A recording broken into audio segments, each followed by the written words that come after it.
expound on. With Chief Keef, it wasn't just a vision.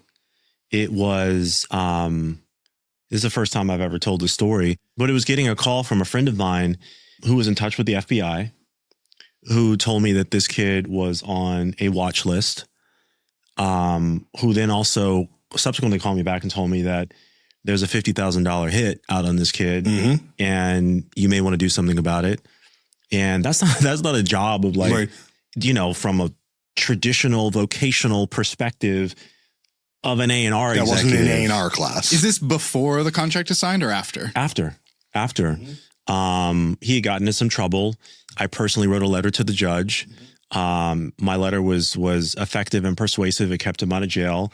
I was able to, at that point, all this coincided with a very small period of time. Letter to the judge, his potential incarceration.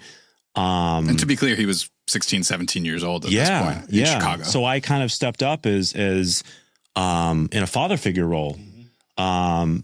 So it's so much deeper than, let me sign this guy because everybody wants him and there's a bidding war and the single and the album and the video. Like, no, bro. No, this was so much deeper in terms of a vision for not just the music, For his life. and for his life. Yeah. And we're close to this day still because of that. And my greatest achievement with respect to signing him and Finally Rich to Me, which came out, I think in 2012, really established drill, established what music is today for rap. I'm sure you both would agree. And what we did with Finally Rich, and I went in and picked the songs for the album. I came up with the intro, I came up with the interludes. I mixed the album with Chris Chaney. I sequenced the album, blah, blah, blah. Because the most important thing to me is that he's still alive.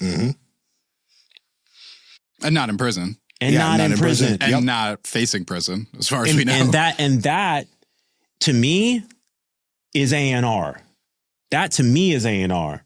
That's like giving a so that's one version of it. Before we move on from